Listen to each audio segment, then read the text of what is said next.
क्षेत्र नम्बर 3 अन्तर्गतको मोरङ पत्री संसारमा नेकपा एमालेको यो बृहत घर दैलो र्याली आयोजना गरेकोले बुद्ध चोकमा कोट सभा गर्दै र्याली अग्लो भागमा बढेको छ।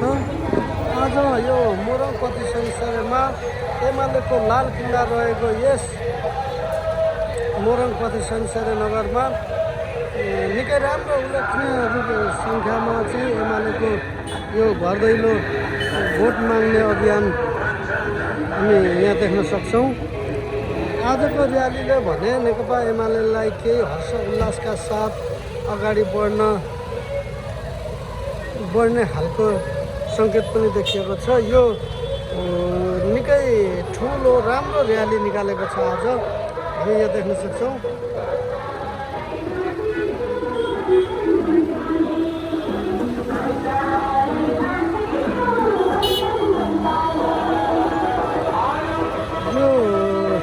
र्यालीमा चाहिँ नगर परिक्रमा भएको यस र्यालीले एमाले जनमा फेरि पनि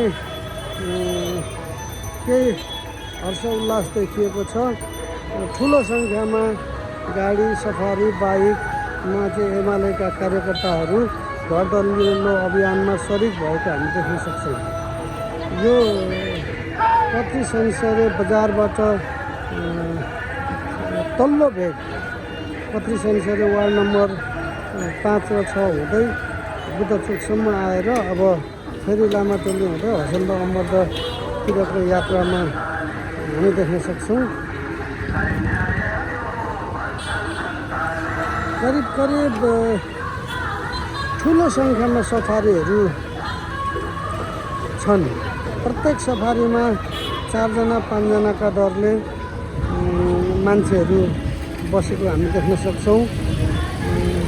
एमालेमय झन्डाहरू ध्वजावाहक चिन्हहरू प्रयोग गरेको यहाँ हामी प्रष्ट देख्न सक्छौँ।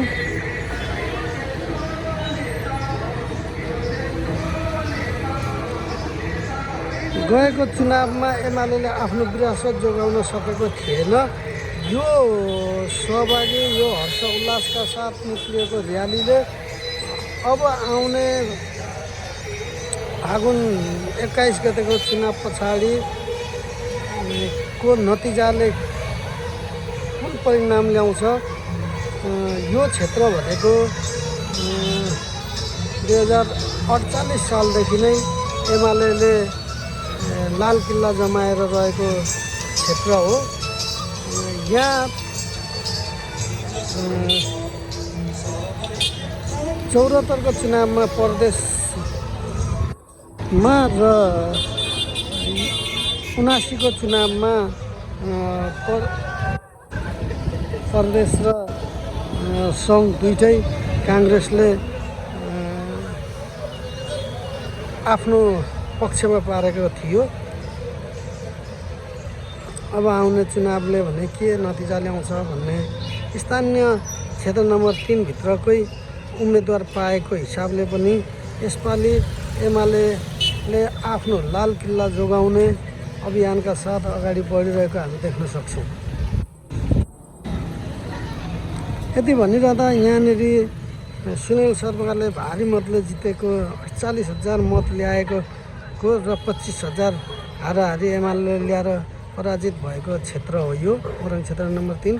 यसपालि घन्टी र माटोले पनि निकै राम्रो माहौल देखाइरहेको छ। त्यो हिसाबले गर्दा यसपालिको मत नतिजा कुन उसमा आउँछ भन्ने यकिन गर्न भने जनतालाई हम्ने परेको छ। सबैजना परिवर्तनको पक्षमा उभिएका कारणले गर्दा परिवर्तनका कारणले काङ्ग्रेस र एमालेलाई यसपालि ठुलो चुनौती दिएको छ।